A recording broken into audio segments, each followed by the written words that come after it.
بسم الله الرحمن الرحيم الحمد لله وكفى وسلام على عباده الذين اصطفى أما بعد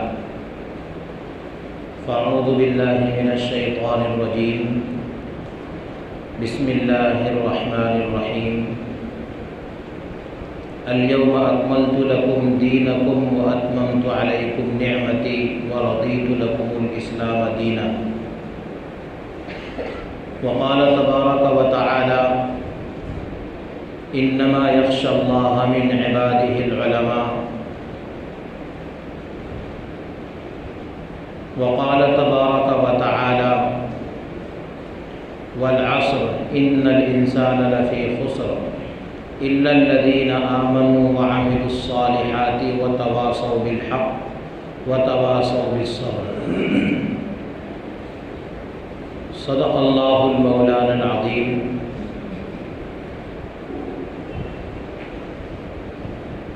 سبحانک لا علم لنا الا ما علمتنا انک انت العزیز الحکیم۔ محترم بزرگوں، قابل قدر ساتھیوں،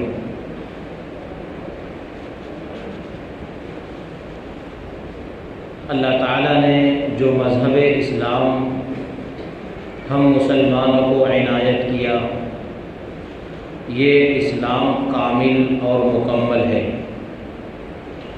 نبی کریم صلی اللہ علیہ وسلم کی حیات مبارکہ میں آپ کے سب سے آخری حج کے سفر کے موقع پر میدان عرفات میں یوم عرفہ میں یہ آیت نازل ہوئی الیوم اکملت لکم دینکم واتممت علیکم نعمتی ورضیت لکم الاسلام دینا۔ اللہ تعالیٰ نے صاف اعلان کر دیا کہ جو دین میں نے اپنے پیغمبر کو دیا، جو دین میرے پیغمبر نے صحابہ کو پہنچایا، یہ کامل و مکمل دین ہے۔ اور اسی دین کے تعلق سے ہمیں کہا ادخلوا فی السلم کافہ ولا تتبعوا خطوات الشیطان۔ تو مسلمانوں کی ذمہ داری ہے اس مذہب اسلام میں پورے داخل ہو جاؤ۔ اسی مذہب اسلام اور انہی احکامات اسلام کے تعلق سے قرآن نے نبی کریم صلی اللہ علیہ وسلم کو مخاطب کر کے یوں فرمایا یا ایھا الرسول بلغ ما انزل الیک من ربک وان لم تفعل فما بلغت رسالتہ واللہ یعصمک من الناس۔ پیغمبر، جو ایمان، جو اسلام، جو احکام، جو قرآن ہم نے آپ کو دیے ہیں، اپنی امت کو یہ بات پہنچا دو۔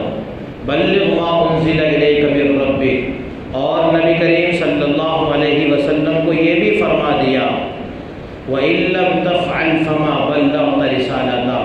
اے میرے حبیب، اے میرے محبوب لاڈلے پیغمبر، اگر آپ نے اس تبلیغ کا فریضہ انجام نہیں دیا اور جو قرآن ہم نے آپ کی جھولی میں ڈالا ہے، اگر اس قرآن کو آپ نے امت کو نہیں پہنچایا تو آپ نے رسالت کا حق ادا نہیں کیا۔ نبی علیہ السلام کے سامنے حجۃ الوداع کے موقع پر میدان عرفات میں جبل الرحمہ پر آپ علیہ السلام تشریف فرما ہے۔ سامنے میدان ہے، لق و دق میدان میں 1.25 لاکھ صحابہ کا مجمع ہے۔ نبی علیہ السلام نے اپنے صحابہ سے پوچھا اے میرے صحابہ بتاؤ کیا میں نے دین تم کو پورا پہنچایا کہ نہیں پہنچایا؟ بیک زبان تمام صحابہ نے شہادت دی یا رسول اللہ، ہماری جان آپ پر قربان، ہمارے ماں باپ آپ پر قربان، آپ نے اپنی رسالت کا حق ادا کر دیا۔ نبی علیہ السلام نے صحابہ کو حکم دے دیا جاؤ، موجودین کا یہ کام ہے کہ وہ اپنے غائبین کو پہنچا دیں۔ پوری کائنات میں صحابہ پھیل گئے، 1.25 لاکھ میں سے اگر سرزمین مدینہ میں قبریں تلاش کی جائیں، صرف 10,000 صحابہ کی قبریں مدینہ منورہ میں ملتی ہیں۔ 1,15,000 کہاں چلے گئے؟ پوری کائنات میں پھیل گئے، جس کا جدھر رخ تھا ادھر ہی چلے گئے۔ اس دین اسلام کی تبلیغ کے لیے، احکامات قرآنی کو پہنچانے کے لیے اپنا تن من دھن ہی نہیں، اپنی زندگی اس سی راہ میں وقف کر دی۔ صحابہ نے خدمت کی، دین اسلام کی، تابعین کو تیار کیا، تابعین نے تبع تابعین کو تیار کیا، ائمہ مجتہدین پیدا ہوئے، محدثین پیدا ہوئے، اہل علم پیدا ہوئے، اور یہ سلسلہ آج تک ہم تک آ پہنچتا ہے۔ نبی علیہ الصلوۃ والسلام نے ارشاد فرما دیا، ان العلماء ورثۃ الانبیاء، ان العلماء ورثۃ الانبیاء، یہ میرا ہی ورثہ ہے جو یکے بعد دیگرے سلسلہ وار تم تک پہنچا ہے، یہ میری ہی وراثت ہے جو میرے پروردگار نے اپنی میری امت کے چنیدہ اور منتخب بندوں کو عنایت کر دی ہے۔ انہیں کو ہم اپنی زبان میں صلحاء، اتقیاء، علماء کہتے ہیں، اور اس آخری دور میں انہیں ہم علماء دیوبند کے نام سے یاد کرتے ہیں۔ یہ علماء دیوبند کیا ہے؟ کیا ہے دیوبندیت؟ یوں تو اس ملک عزیز میں ایک سرزمین کا نام ہے دیوبند، لیکن ہم اپنے آپ کو دیوبندی کیوں کہتے ہیں؟ کہ ہم دیوبند کے رہنے والے ہیں۔ آدمی جہاں کا رہنے والا ہوتا ہے وہاں اپنی نسبت کرتا ہے۔ مدینہ کا رہنے والا اپنے آپ کو مدنی کہے، دہلی کا رہنے والا اپنے آپ کو دہلوی کہے، اور بھوپال کا رہنے والا اپنے آپ کو بھوپالی کہے۔ تو ہم تو دیوبند کے رہنے والے نہیں ہیں، پھر کیوں اپنے آپ کو ہم دیوبندی کہتے ہیں؟ کیا ہے یہ دیوبندیت؟ اور کیا ہے یہ علماء دیوبند؟ کیا ہے ان کے تاریخی کارنامے؟ اور کیا ہے ان کا روشن ماضی جس کی بنا پر ان کا نام اس اوج ثریا تک پہنچا کہ آج جب ان کے مقام و مرتبے کی طرف ہم جھانک کر کے دیکھتے ہیں گردنیں ہماری اٹھی کی اٹھی ہی رہ جاتی ہیں۔ کیا ہے یہ علماء دیوبند؟ علماء دیوبند نبی کریم صلی اللہ علیہ وسلم کے سچے وارثین کا نام ہے، کسی جماعت کا نام نہیں، کسی فرقے کا نام نہیں، کسی مذہب کا نام نہیں، الگ سے کوئی ٹولی اور ٹکڑی نہیں، بلکہ پیارے حبیب صلی اللہ علیہ وسلم کے ان سچے جانثاران کا نام ہے جنہوں نے الیوم اکملت لکم دینکم واتممت علیکم نعمتی ورضیت لکم الاسلام پر اپنے آپ کو قائم رکھا، ایک رتی برابر نہ پیچھے ہٹنے دیا اور ایک بالشت بھر نہ آگے بڑھنے دیا۔ اسی جماعت کا نام ہے علماء دیوبند۔ کسی خاص شہر کے رہنے والے، کسی خاص مدرسے میں پڑھنے پڑھانے والوں کا نام نہ ہی علماء دیوبند ہے، بلکہ یہ اہل سنت کا ایک اسم ثانی ہے۔ اہل سنت والجماعت کا دوسرا نام ہی ہے، اہل حق کا دوسرا نام ہی علماء دیوبند ہے۔ یہ صرف ہندوستان ہی کی سرزمین میں نہیں، ساتوں بر اعظم میں یہ پائے جاتے ہیں۔ علماء دیوبند اہل حق ہی کا دوسرا نام ہے۔ میرے بھائیوں، بزرگوں، دوستوں، قرآن مقدس اللہ تعالیٰ کا یہ فرمان ہم تک پہنچاتا ہے، انما یخشی اللہ من عبادہ العلماء۔ بندوں میں، اللہ کے مقدس بندوں میں، بندے سبھی اللہ تعالیٰ کے محبوب ہیں، سبھی اللہ تعالیٰ کے لانڈے بندے ہیں۔ رب کے یہاں محبوبیت مالداری پر نہیں، حسب و نسب کی بنیاد پر نہیں، علم اور جہل کے بنیاد پر نہیں، رب کے یہاں محبوبیت ملتی ہے ان اکرمکم عند اللہ اتقاکم۔ جو جتنا بڑا متقی اتنا بڑا اللہ تعالیٰ کی نظر میں ہوگا، جس کے اندر تقوی کا پاور جتنا زیادہ ہوگا اس کا قدر اللہ تعالیٰ کی نظر میں اتنا ہی بڑا ہوگا۔ قرآن کہتا ہے انما یخشی اللہ من عبادہ العلماء، یہ میرے خشیت والے بندے میرے علم والے بندے ہیں، علماء ہیں جن کے قلوب میں اللہ تعالیٰ نے خشیت ڈال دی۔ انہوں نے ماضی میں بھی دین اسلام کی حفاظت کی، حال میں بھی دین اسلام کی حفاظت کر رہے ہیں، اور انشاءاللہ مرتے دم تک یہ عہد لیا ہے کہ اسلام کو بدنام نہیں ہونے دیں گے، ایک بالشت بھر اسلام میں کسی غیر شے کا داخل ہونا نہیں دیں گے، کسی اور شے کو اسلام میں ملنے نہیں دیں گے۔ اسی جماعت کا نام ہے علماء دیوبند،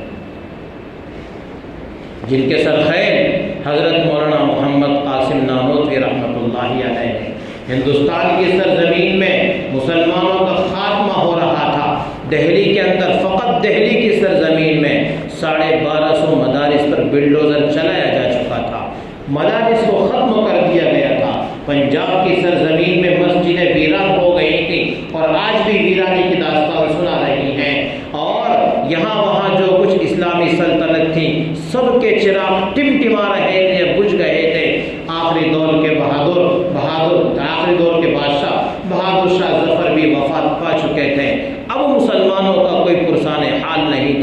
انگریزوں نے اس ملک میں سکہ جما لیا تھا، اور ان کی حکومت ایسی حکومت تھی جن کا سورج غروب نہیں ہوتا تھا، جن سے کوئی ٹکر لینے کو تیار نہیں تھا۔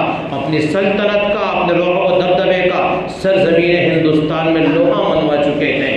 اس عجیب و غریب اور اس طاقتور حکومت سے اگر کسی نے ٹکر لی تو وہ اسی ہندوستان اور اسی دیوبند کے اطراف سے سر اٹھانے والے علماء دیوبند نے، جنہوں نے شاہ ولی اللہ محدث دہلوی، شاہ عبدالعزیز محدث دہلوی، سید اسحاق دہلوی اور شاہ عبدالغنی مجددی رحمۃ اللہ علیہ کے مشرب سے پیا تھا، ان سے علم و حدیث حاصل کیا تھا، ان سے تربیت حاصل کی تھی، جن کے سرخیل حضرت حاجی امداد اللہ مہاجر مکی رحمۃ اللہ علیہ تھے، جن سے فیض حاصل کیا تھا، اپنے سر سے کفن باندھ کر میدان کارزار میں اتر گئے۔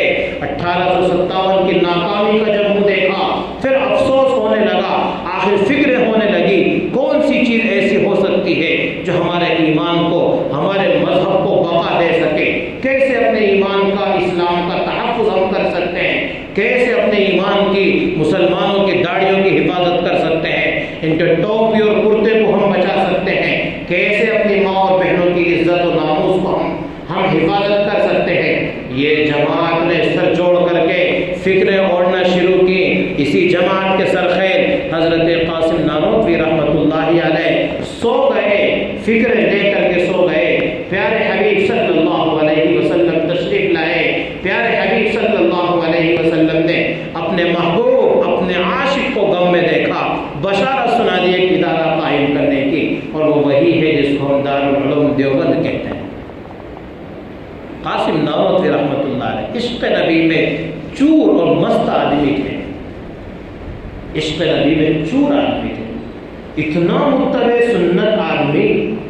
جب سرزمین حجاز کا سفر کیا، بیت اللہ کا سفر کیا، حجاج کرام جانتے ہیں آج ہم 100-150 سال کے بعد وہاں جاتے ہیں تب بھی پتھریلی اور نوکیلی زمین ہم کو معلوم ہوتی ہے۔ اندازہ لگائیے جب ترکی دور تھا، جب حجاز مقدس میں بھی غربت تھی، وہاں کی حکومت کے پاس اتنے مال و دولت کے دہانے کھلے ہوئے نہیں تھے، اس زمانے میں وہاں کے راستے بھی درست نہیں تھے، نوکیلی اور پتھریلی زمین تھی۔ یہ قاسم نانوتوی رحمۃ اللہ علیہ سفر حجاز میں ہیں، بیت اللہ کی طرف رواں دوا ہے، جوتے اتار لیتے ہیں، اپنے جوتے اتار لیتے ہیں۔ خطاب کہنے لگتے ہیں حضرت نوکیلی زمین ہے، پتھر پیروں میں چبھ جائیں گے، کیوں آخر آپ نے جوتے اتار لیے ہیں؟ شدید تپتی ہوئی دھوپ ہے جس نے پتھریلی زمین کو تپایا ہوا ہے، تکلیف دے گی یہ زمین، آخر آپ نے جوتے کیوں اتار لیے؟ کہتے ہیں قاسم نانوتوی کہیں ایسا نہ ہو کہ آج سے 1400 سال پہلے محبوب کبریا رحمت للعالمین صلی اللہ علیہ وسلم کا قدم مبارک اس جگہ پر پڑا ہو اور قاسم نانوتوی کا گستاخ جوتا اس جگہ پر رکھا جائے۔ یہ قاسم نانوتوی نبی کے عشق میں ڈوبی ہوئی ہستی، انگریزوں کے خلاف جب جنگ کی، انگریزوں نے ان کے خلاف وارنٹ جاری کر دیا، ان کو قید کرنے کا حکم نافذ کر دیا۔ فقط 3 دن روپوش رہتے ہیں، 3 دن چھپتے ہیں، 3 دن کے بعد لوگوں کی نظروں کے سامنے آ جاتے ہیں۔ لوگ کہتے ہیں حضرت ابھی تو آپ کے خلاف وارنٹ جاری ہے، کیسے آپ باہر آ گئے؟ کہنے لگے قاسم نانوتوی کی یہ مجال نہیں کہ 3 دن سے زیادہ اس انگریز حکومت کے ڈر کی وجہ سے چھپا رہے، اور یہ 3 دن بھی صرف میں اس وجہ سے چھپا کہ میرے حبیب صلی اللہ علیہ وسلم 3 دن غار ثور میں چھپے رہے تو کفار کی وجہ سے میں نے فقط اس سنت کی ادائیگی کی نیت سے اپنے آپ کو 3 دن گھر کے اندر محبوس رکھا۔ اگر میرے حبیب اس 3 دن کو غار ثور میں نہ گزارے ہوتے، قاسم نانوتوی 1 دن بھی روپوش رہنے کے لیے تیار نہیں تھا۔ یہ ہے قاسم نانوتوی رحمۃ اللہ علیہ، جو بانی ہیں دارالعلوم دیوبند کے، جو سرخیل ہیں علماء دیوبند کے۔ خواب میں پیارے حبیب صلی اللہ علیہ وسلم بشارت سنا گئے، ایک مقام بتا گئے جس مقام پر آج دارالعلوم دیوبند بنا ہوا ہے، نودرا نامی جو جگہ بنی ہوئی ہے، اس مقام کی نشاندہی خواب میں فرما گئے۔ پیارے حبیب صلی اللہ علیہ وسلم کو خواب میں دیکھنے کے بعد صبح اٹھے، اس بابر کا جگہ کو دیکھنے کے لیے گئے، دیکھوں تو وہ بابر کا جگہ کہاں ہے، کیسی ہے وہ بابر کا جگہ؟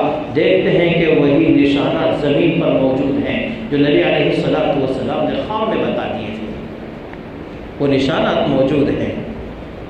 قاسم نانوتوی رحمۃ اللہ علیہ یہ ہماری جماعت کے سرخیر ہیں، جنہوں نے ہر اعتبار سے ہمارے مسلمانوں کے لیے میدان میں شاملی کے میدان میں گولی دماغ پر لگی ہے، جس کے سر پر گولی لگی ہے انگریز کی، میدان میں معرکہ میں خود بنفس رفیق اتر پڑے، رفیق محترم حضرت رشید احمد گنگوہی رحمۃ اللہ علیہ پہنچے، کیا ہوا میرے بھائی قاسم، کیا ہو گیا حضرت، بتاؤ کیا ہوا؟ کہا گولی لگی ہے۔ حضرت گنگوہی رحمۃ اللہ علیہ کے تعلق سے بیان کیا علماء نے، ایک درود شریف پڑھ کر کے دم کیا، وہ نشان تک ختم ہو گئے، نشان تک ختم ہو گئے۔ یہ ہمارے اکابر علماء ہیں جن کے نقش قدم پر آج اس امت کو چلنے کی تعلیم دی جا رہی ہے۔ اس امت کے علماء انہی کے نقش قدم پر چل رہے ہیں۔ کیا ہے ہمارے لیے ان کی قربانیاں، کیا ہے ان کا روشن ماضی ہمارے لیے، کیا ہے ان کی آخر تاریخ اور حقیقت جو ان کے ہم ان کے نام لیوا ہیں۔ بیان کرتے ہیں علماء کہ نہ معلوم کہ اللہ تعالیٰ نے کیسے عجیب و غریب لوگوں کا ایک طبقہ اور ایک جم غفیر دیوبند اور اس کے اطراف کی سرزمین پر اتار دیا تھا۔ یہ تو بالکل صحابہ کے نقش پا چومنے والے تھے، یہ تو بالکل صحابہ کے نقش قدم پر چلنے والے تھے، صحابہ کی صفات اپنے اندر سموئے ہوئے تھے، نبی علیہ الصلوۃ والسلام کا عشق اپنے اندر لیے ہوئے تھے۔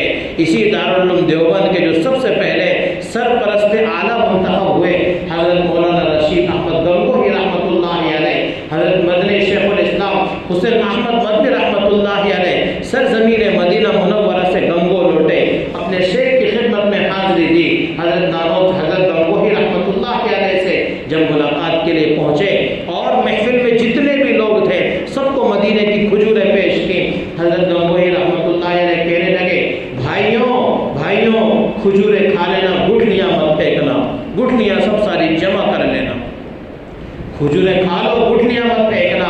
پوچھا آخر کیا وجہ ہے؟ کہا سب گٹھلیاں میرے پاس جمع کرا دو، یہ میرے محبوب کے شہر کی گٹھلیاں ہیں۔ سب گٹھلیوں کو جمع کرایا، ہاون دستے میں ان کو کوٹا اور کوٹ کر کے اسی کو پھانک کر کھا رہے ہیں، کہہ رہے ہیں یہ محبوب کبریا کے شہر کی گٹھلیاں ہیں۔ کسی نے خدمت اقدس میں کپڑا پہنچا دیا، حضرت یہ مدینہ کے سفر سے آیا ہوں، آپ کے لیے تحفے میں کپڑا لے کر کے آیا ہوں۔ کپڑے کو لیا، بوسہ دیا، آنکھوں سے لگایا، مچلنے لگے کپڑے کو دیکھ کر۔ کہنے والے نے کہا حضرت یہ تو چین اور جاپان کا بنا ہوا ہوگا، گاہک اور تاجر مدینے بیچنے گیا تھا، اس نے وہاں بیچا، ہمارے جانے والے نے وہاں سے خریدا اور اس کو آپ کی خدمت میں پہنچا، آخر اس کپڑے میں کیا ہے؟ کہنے لگے گنبد خضرا سے ٹکرائی ہوئی ہوائیں اس کپڑے کو بھی مس ہوئی ہیں۔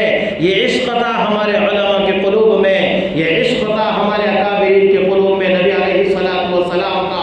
یہی حسین احمد مدنی رحمۃ اللہ علیہ ممبر رسول پر 18 سال درس حدیث دے چکے تھے، ممبر رسول مسجد النبی صلی اللہ علیہ وسلم میں 18 سال تک حدیث شریف کی تعلیم دی، کبھی کپڑے سے ممبر رسول کو صاف نہیں کیا، اپنی داڑھی مبارک سے ممبر رسول کو صاف کرتے تھے۔ کسی نے کہا حضرت شاندار کپڑے ہیں، جھاڑو ہے، آپ اس سے صاف کیوں نہیں کرتے؟ کہنے لگے میرا دل گوارا نہیں کرتا اس کپڑے کو کسی کافر بدبخت کا ہاتھ لگا ہو، میرا دل گوارا نہیں کرتا اس جھاڑو کو بیچنے والا کوئی بدبخت ہو، مجھے اپنی داڑھی پر یقین ہے یہ کفار کے ہاتھوں سے محفوظ ہے۔ اپنی داڑھی سے ممبر رسول کو صاف کیا کرتے تھے۔ اکابر علماء دیوبند کا نہ کوئی عشق کو پیش کر سکتا ہے، نہ ان کا مجاہدہ کردار ہمارے زمانے میں کوئی پیش کر سکتا ہے، نہ ان کے علمی کارناموں کو ہم پیش کر سکتے ہیں۔ یہ ہمارے اکابر علماء دیوبند، یہی حسین احمد مدنی رحمۃ اللہ علیہ اپنے استاد شیخ الہند رحمۃ اللہ علیہ کو جب انگریزوں نے مالٹا کی سزا سنا دی، بنفس نفیس جیل میں داخل ہو گئے، جیل میں داخل ہو گئے، کہتے ہیں مجھے گوارا نہیں میرے شیخ الہند رحمۃ اللہ علیہ اکیلے جیل میں رہیں، یہ خادم رہے گا۔ مولانا آپ مجرم نہیں ہیں کہ آپ کو جیل میں ڈالا جائے، مجرم بنا لو، مجھے بھی میرے خلاف بھی کوئی مقدمہ تحریر کر لو، مجھے بھی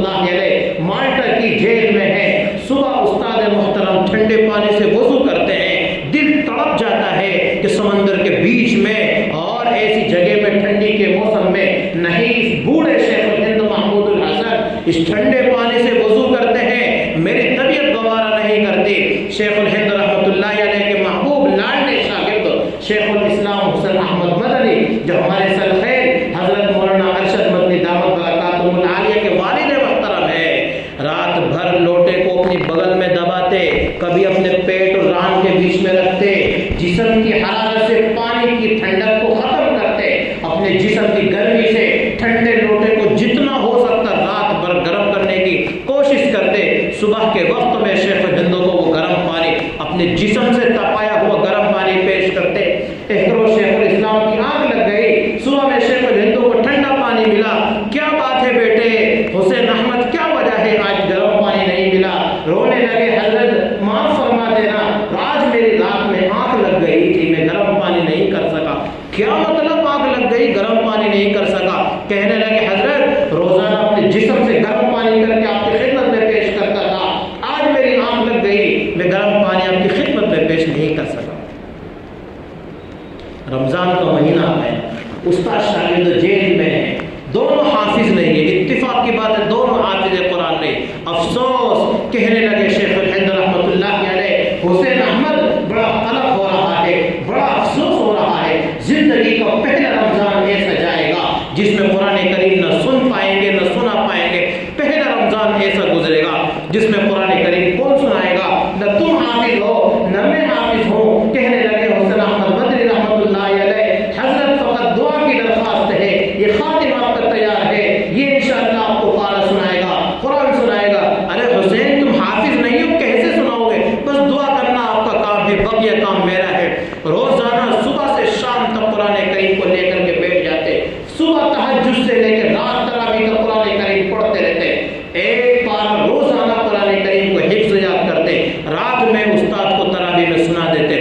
آخر عید کا چاند دیکھنے کو تھا کہ شیخ الہند رحمۃ اللہ علیہ کے محبوب شاگرد حسین احمد مدنی رحمۃ اللہ علیہ فقط ایک ماہ کی قلیل مدت میں حافظ قرآن بن گئے، اور حافظ قرآن ہی نہیں بن گئے، اپنے استاد کی تمنا بھی پوری کر دی۔ قرآن مقدس سننے اور سنانے کا جو معمول تھا، جو سنت ہے نبی کی، اس سنت کو بھی پورا کر دیا۔ جب دل میں سچی تڑپ ہوتی ہے عمل کی، جب دل میں سچی تڑپ ہوتی ہے اتباع کی، جب دل میں سچی لگن پیدا ہو جاتی ہے نبی کا دیوانہ بننے کی، اللہ راہیں ہموار کر دیتا ہے۔ عقل تصور میں نہیں لاتی ہے، عقل قبول نہیں کرتی ہے کہ ایک پارا ایک صفحہ روزانہ یاد نہ ہو، 20 صفحے ایک پارے میں ہوتے ہیں، کیسے 20 صفحے روزانہ یاد کرتے ہوں گے، کیسے روزانہ اپنے استاد کی خدمت کرتے ہوں گے، کیسے استاد کو سنا دیتے ہوں گے۔ لیکن جب دل صادق ہوتا ہے، سچی تڑپ قلبوں میں آ جاتی ہے، اللہ سب راہیں ہموار کر دیتا ہے۔ استاد شاگردوں کو انگریز نے جیل میں جو سزائیں دی ہیں وہ بھی ناقابل بیان ہیں۔ انگریز ان کے کمرے میں، ان کے روم میں سانپ لا کر کے چھوڑ دیا کرتے تھے، سانپ لا کر کے چھوڑ دیتے۔ کہنے لگے حسین احمد مدنی رحمۃ اللہ علیہ حضرت جو اذیت ان کو دینا تھی وہ تو ہم کو دی، آج تو انہوں نے ہمارے کمرے میں سانپ لا کر کے چھوڑ دیا۔ میں اپنی ذات پر خوف نہیں کرتا ہوں، مر جاؤں مروں میں، لیکن مجھے آپ کی ذات کا بڑا اندیشہ ہے، اللہ نہ کرے آپ کو ڈس لے گا، ہلاکت کا منہ دیکھنا پڑے گا۔ افسوس کرنے لگے، کہنے لگے بیٹے کچھ فکر کرنے کی ضرورت نہیں، لو اللہ سے لگاؤ، ذکر الہی میں بیٹھ جاؤ۔ استاد ضربے لگا رہے ہیں اللہ، شاگرد بھی کہتا ہے اللہ، وہ سانپ بھی رب کے ذکر میں مصروف ہو گیا، ادھر استاد کا سر لفظ اللہ میں ہل رہا ہے، ادھر شاگردوں کا قلب ہل رہا ہے، ادھر سانپ بھی اپنی گردن جھکا کر اللہ اللہ کی ضربے لگانے لگا۔ یہ انگریز جیل کی سلاخوں میں ایسی سخت تکلیفیں دیا کرتے تھے، صرف ہم مسلمانوں کے خاطر ہمارے ان اکابرین نے تکلیفیں برداشت کی ہیں۔ مجھے یاد اس پر سے آیا، پچھلے جمعے ایک بات چھیڑی تھی، قیامت کی علامتوں میں سے ایک علامت ہے لعن آخر هذه الامة اولها، ایسے ناہنجار پیدا ہوں گے اس قوم میں جو قیامت کی علامت کا سبب بنیں گے۔ پچھلے لوگ اپنے علماء پر لعن طعن کریں گے، میرے جی میں آیا کہ کون علماء پر لعن طعن کریں گے، ذرا بتاؤں تو وہ علماء کون ہیں، ہم ان کے لعن طعن کو کیوں برداشت نہیں کر سکتے؟ ہمارے خاطر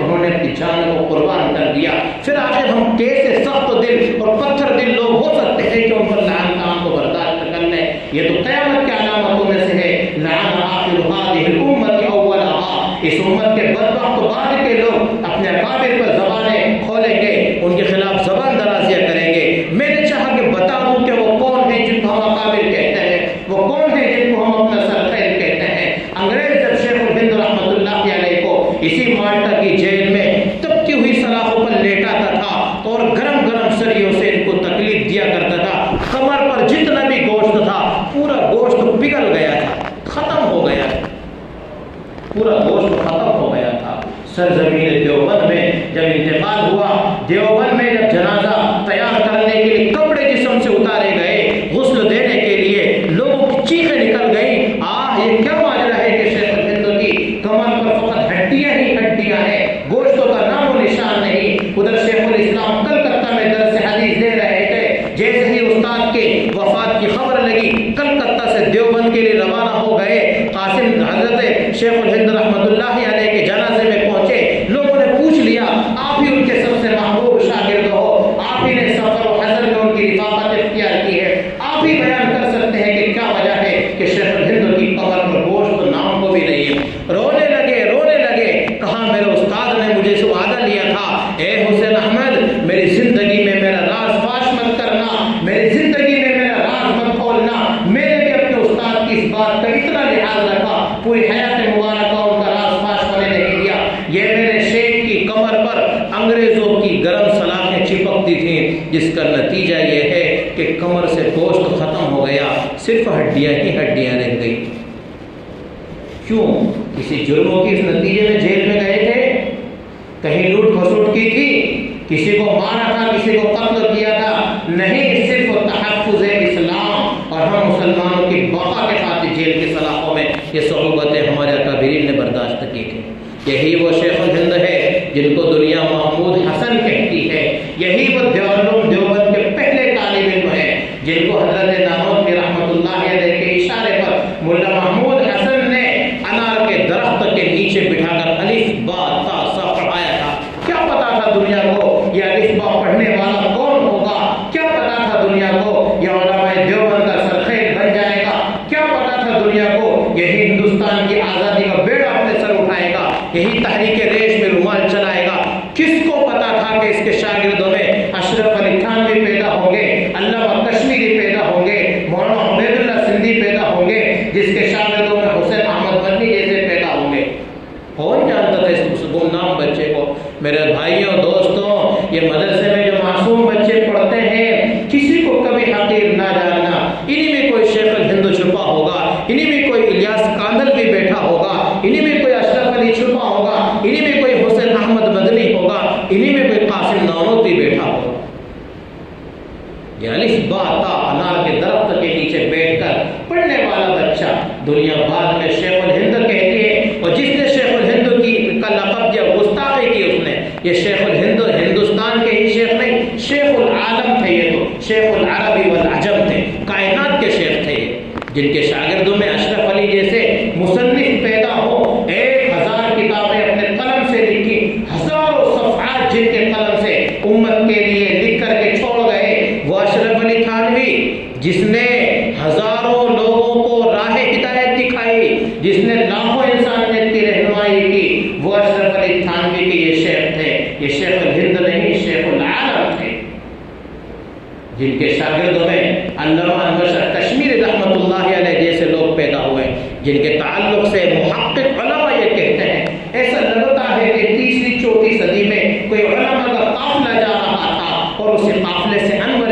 کشمیری پیچھے رہ جانے والا ایک آدمی ہے،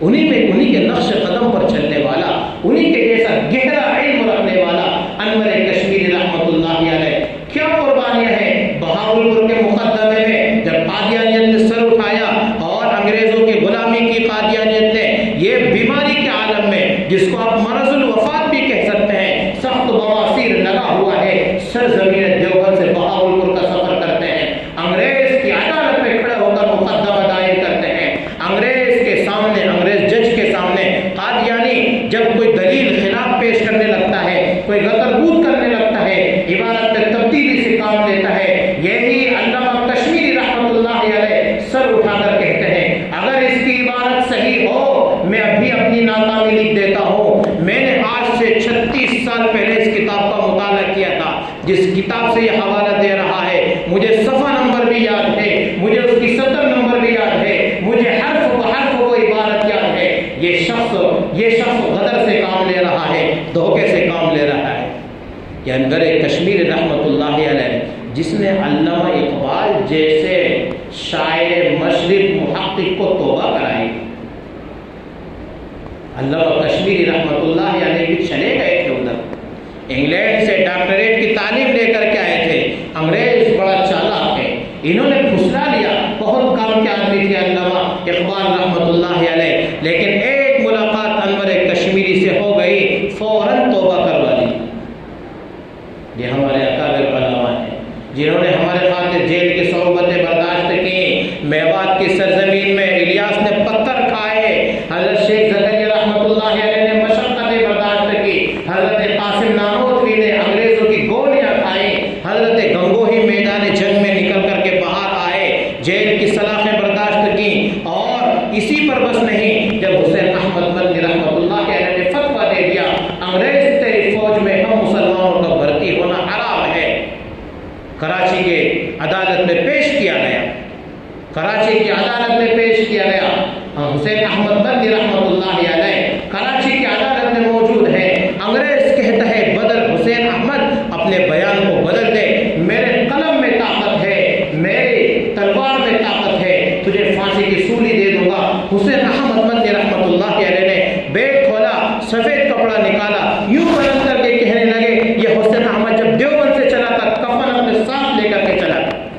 تو کیا مجھے جیل کی سلاخیں سنائے گا؟ کیا تو مجھے پھانسی کے پھندے پر لوٹا لے گا؟ شاملی کے میدان سے لے کر چاندنی چوک کے میدان سے لے کر تو شاملی کے میدان تک 52,500 گردنیں اس ہندوستان کی آزادی کے لیے ہمارے علماء کی لٹکی ہوئی تھی، فقط 52,500 ہمارے علماء تھے جنہوں نے ہمارے خاطر قربانیاں دی، ہمارے خاطر جنہوں نے اپنی بیویوں کو بیوہ کیا، اپنے بچوں کو یتیم کیا، کبھی بیوی اور بچوں کی پرواہ نہیں کی، سفر کو سفر، حضر کو حضر نہیں جانا، معمولی تنخواہوں میں کبھی ملی تو ملی، نہیں ملی تو للہ فی اللہ خدمت کر گئے۔ اور یہ صرف ہمارے پہلے کے علماء ہی نہیں تھے، ہمارے قریب کے علماء نے بھی اس کی مثالیں پیش کی۔ حضرت مولانا اسد اللہ صاحب رامپوری رحمۃ اللہ علیہ، جو محدث جون پوری، حضرت شیخ یونس جون پوری رحمۃ اللہ علیہ کے استاد بھی ہے، شیخ بھی ہے، اپنی والدہ کے علاج میں اس زمانے میں 18 روپے کے مقروض ہو گئے، 18 روپے کے مقروض ہو گئے۔ اتنا آسان تھوڑی تھا 18 روپے قرض ادا کر دینا، 2 روپے 2.5 روپے تنخواہ ہوا کرتی تھی، کہاں سے 18 روپے کا قرض ادا کریں گے؟ عیاشی کے لیے مقروض نہیں ہوئے تھے، والدہ کے علاج کے خاطر 18 روپے کے مقروض ہو گئے تھے، پریشان ہونے لگے، زوجہ سے مشورہ کیا، اہلیہ سے مشورہ کیا، کیا طریقہ ہو سکتا ہے کہ اپنا قرض ادا ہو جائے؟ اہلیہ کہنے لگی حضرت آپ مطمئن رہیں، انشاءاللہ میں قرض ادا کروا دوں گی، بس جیسا میں کہوں ویسا آپ تسلیم کر لینا۔ کیا طریقہ ہو سکتا ہے؟ کہنے لگی کچن میں سنبھالتی ہوں، مجھے پتا ہے ہمارے گھر کے اندر 2 روپے یومیہ، 2 روپے ماہانہ سالن پر خرچ ہوتے ہیں، ایک مہینے میں ہمارے گھر میں سالن جو بنتا ہے، سبزی جو بنتی ہے، 2 روپے ایک مہینہ میں اس پر خرچ کرتے ہیں۔ کیا وجہ ہے حضرت؟ 9 مہینے ہم سوکھی روٹی کھا لیں گے، 9 مہینے سوکھی روٹی کھا لیں گے اور یہ قرض ادا کر دیں گے۔ حضرت شیخ زکریا ان کے شاگردوں میں سے آتے ہیں جن کو پوری کائنات جانتی ہے، ایک دستے سوال دراز کرتے، پیسے کا انبار ڈھیر لگ جاتا، لیکن یہ اللہ کے عشق میں، نبی کے عشق میں ایسے فنا تھے، مخلوق کے سامنے کبھی احتیاجی کا اظہار نہیں کیا۔ اس خدا کی بندی نے اس محبوب کو 9 مہینے سوکھی روٹی کھلائی، خود نے بھی 9 مہینے سوکھی روٹی کھائی، اس طرح سے اپنے محبوب شوہر کا قرض ادا کرایا۔ یہ ہے ہمارے اکابر علماء دیوبند۔ اگر آپ غور کیجئے میرے بھائیوں، اب اگر کوئی ان کے شان میں گستاخی کرے تو ہمارا ضمیر گوارا کرے گا، ہمارا ضمیر اس کو برداشت کرے گا؟ جنہوں نے اپنے خاطر، ہمارے خاطر، کیا یہ تجارت نہیں کر سکتے تھے؟ کیا زراعت نہیں کر سکتے تھے؟ کھیتی باڑی والے بھی تھے، تجارت بھی کر سکتے تھے، نوکریاں بڑی بڑی کر سکتے تھے، لیکن انہوں نے سب کچھ ٹھکرا دیا، کس کے لیے؟ اعلاء کے لیے، دین اسلام کو بلند کرنے کے لیے. کیا حضرت مولانا الیاس صاحب رحمۃ اللہ علیہ یہ بڑی تنخواہ پر کہیں مزدوری نہیں کر سکتے تھے؟ یہ تو کانگلا کے رہنے والے تھے، زمیندار لوگوں میں سے تھے. کیا کھیتی باڑی نہیں کر سکتے تھے؟ کیا وجہ تھی کہ میوات کی سرزمین میں ان میواتیوں سے پتھر کھاتے؟ کس کے لیے پتھر کھائے انہوں نے؟ ہمارے ایمان کے لیے، ہماری بقا کے لیے.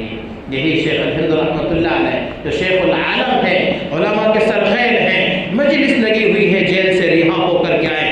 اشرف علی بیٹھے ہیں، قاری طیب صاحب بیٹھے ہیں، مفتی شفیع صاحب بیٹھے ہیں، علامہ کشمیری بیٹھے ہیں، مفتی کفایت اللہ بیٹھے ہیں، اور ہندوستان کے چوٹی کے علماء بیٹھے ہیں. جیل سے نکل کر کہنے لگے میرے بھائیوں 4 سال کی صحبتیں برداشت کرنے کے بعد 2 باتیں مجھے سمجھ میں آئیں، اور انہی 2 باتوں کا پیغام دے کر میں اپنی بات ختم کروں گا. کہتے ہیں 2 باتیں مجھے 4 سال جیل میں رہنے کے بعد سمجھ میں آئیں. ان 2 باتوں کو اگر ہم اپنے پلے باندھ لیں، اس امت کا بیڑا غرق ہونے سے بچ جائے گا، یہ امت پستی میں جانے سے بچ جائے گی. سب کے کان کھڑے ہو گئے. اتنے بڑے بڑے علماء کے استاد پوری عمر قال اللہ قال رسول میں گزار دی، اور اب جیل میں 2 سبق کیا سیکھ کر کے آ گئے؟ سب کے کان کھڑے ہو گئے، سننے کے لیے بیتاب ہو گئے. کہنے لگے حضرت شیخ الہند رحمۃ اللہ علیہ میرے بھائیوں، جیل میں نے 2 سبق سیکھے ہیں. اس امت کو اختلافات و انتشار سے بچا دو، اور اس امت کو قرآن سے جوڑ دو. پہلی بات، امت کو اختلاف و انتشار سے بچا لو اور اس امت کو قرآن سے جوڑ دو. ان کو الف با تا پڑھاؤ، نازلہ قرآن پڑھاؤ، ان میں عوامی درس قرآن کے حلقے لگاؤ. تعجب ہوتا ہے ہماری مسجد میں کبھی سال میں بھی درس قرآن نہیں ہوتا. یہ ہماری مسجدیں درس قرآن سے خالی پڑی ہیں. اور دونوں باتوں کا خلاصہ ایک ہی ہے، اپنے مکاتب کو مضبوط کرو، قرآن سے اپنے آپ کو وابستہ کر لو. جب اپنے مکاتب مضبوط ہو جائیں گے، ہمارے ممبر درس قرآن سے مزین ہو جائیں گے، قرآن کا پیغام یہاں سے پہنچنا شروع ہو جائے گا، امت اختلاف و انتشار سے بچ جائے گی. اور قرآن نے بیڑا اٹھایا ہے، وَأَنْتُمُ الْأَعْلَوْنَ إِن كُنتُم مُؤْمِنِينَ. میرے رب نے وعدہ کیا ہے اگر پکے مومن بنو گے تو سر بلندی تمہارا ہی مقدر رہے گی، سر بلندی تمہارے قدم چومے گی. اور قرآن آیا ہے ہمیں سر بلند کرنے کے لیے. جب ہم اپنے آپ کو قرآن سے جوڑیں گے، اپنے اکابر سے جوڑیں گے، ہماری کامیابی اور کامرانی ہمارے مقدر چومے گی. پچھلے ہفتے ملا ہے، پچھلے ہفتے وہ عنوان تھا جس میں ہماری پستی کے اسباب تھے. آج کی بات کا خلاصہ، ہماری کامیابی کس میں ہے؟ ہماری کامیابی اپنے اکابر علماء سے جوڑنے میں ہے، ہماری کامیابی قرآن